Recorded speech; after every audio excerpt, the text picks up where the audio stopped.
Good morning students. कैसे हैं आप सब लोग। आज मैं आपको क्रिया कराऊंगी। मैंने पहले भी ये पाठ कराया है आपको। क्रिया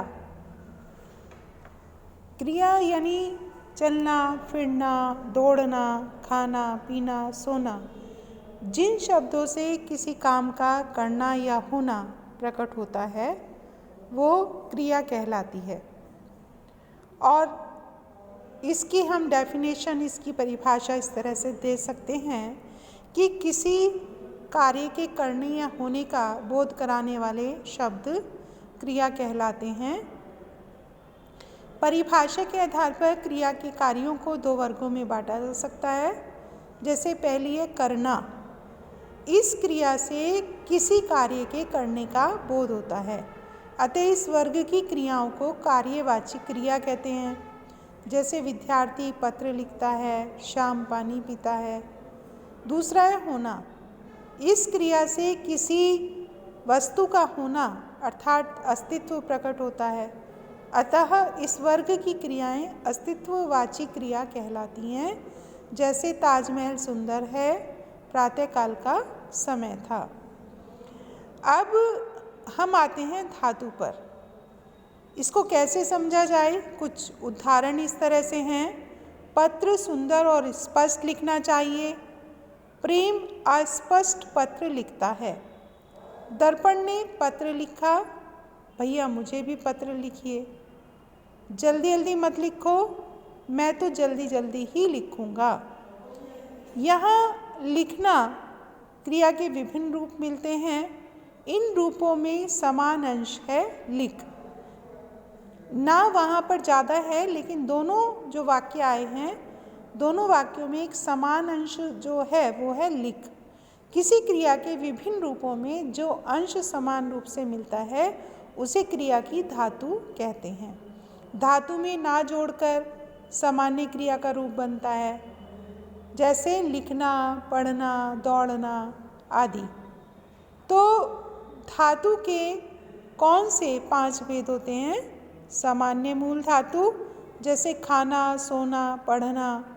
फिर है व्युत्पन्न धातु जो उत्पन्न हुई है, जैसे करना से करवाना, मरना से मरवाना, पीना से पिलवाना।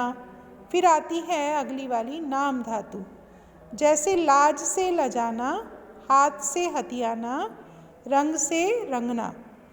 फिर आती है सम्मिश्र धातु, कार्य करना, नजर आना, धक्का खाना, उधार देना, काम होना।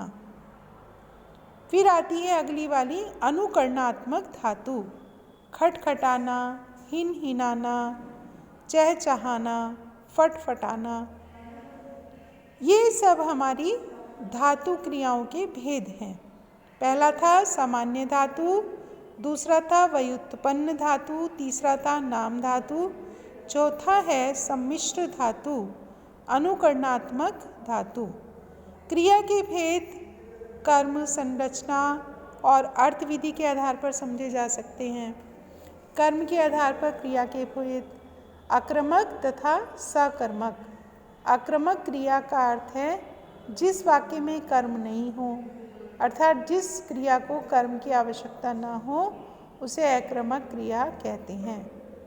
सुप्रिया रोती है, सुषमा हंसती। यहाँ कोई कर्म का प्रयोग नहीं किया गया है।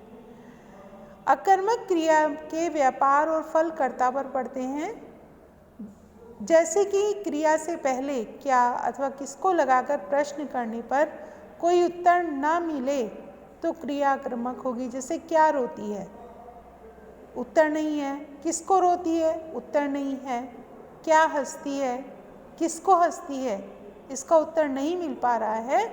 तो इसलिए जैसे हमने कहा था सुप्रिया रोती है और सुषमा हंसती है, ये रोती है हंसती है दोनों आक्रमक क्रियाएं हैं। ठीक है। फिर आती है हमारी सक्रमक क्रिया। जिस क्रिया के साथ वाक्य में कर्म रहता है वह सक्रमक क्रिया कहलाती है। जैसे लता गीत गाती है, नानी कहानी कहती है। यहाँ क्रिया के साथ हमारा कर्म भी लगा हुआ है। जैसे गाती है क्रिया का कर्म गीत है, कहती है क्रिया का कर्म कहानी है।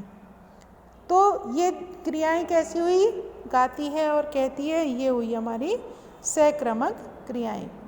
सक्रमक क्रिया की पहचान के लिए क्रिया से पूर्व क्या या किसको शब्द लगाकर प्रश्न कीजिए।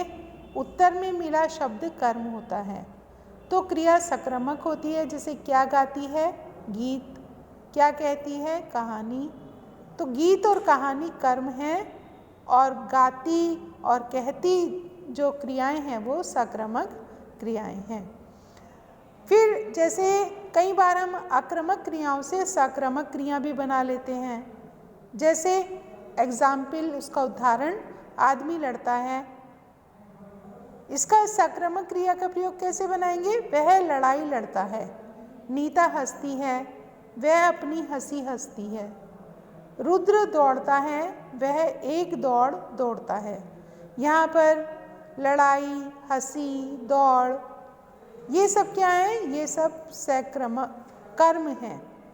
फिर पलक सोती है, वह गहरी नींद सोती है। रुद्र दौड़ता है, वह एक दौड़ दौड़ता है। तो ये हमारी थी अक्रमक और सक्रमक क्रियाएं, जो कि मैं आपको पहले भी करा चुकी हूँ और इसके नोट्स भी भेज चुकी हूँ। अक्रमक क्रिया जो क्रियाएं एक कर्म के साथ जुड़कर पूर्ण अर्थ प्रकट करती हैं उन्हें अक्रमक क्रियाएं कहते हैं। जैसे संगीता खाना खा रही है, दर्जी कपड़ा सी रहा है।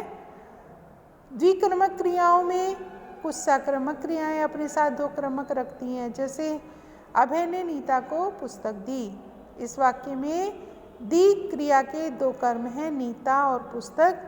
नीता प्राणीवाचक कर्म है, पुस्तक अप्राणीवाचक कर्म है।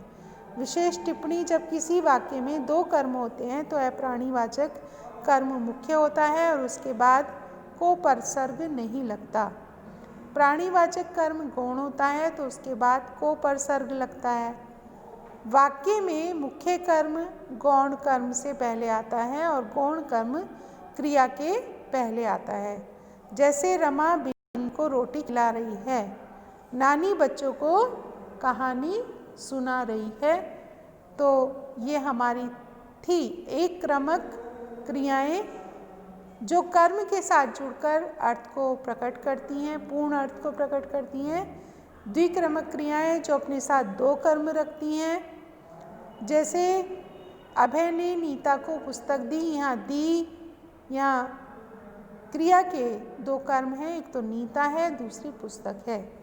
तो इस तरह से एक क्रमक और द्विक्रमक क्रियाएं हमारी थी।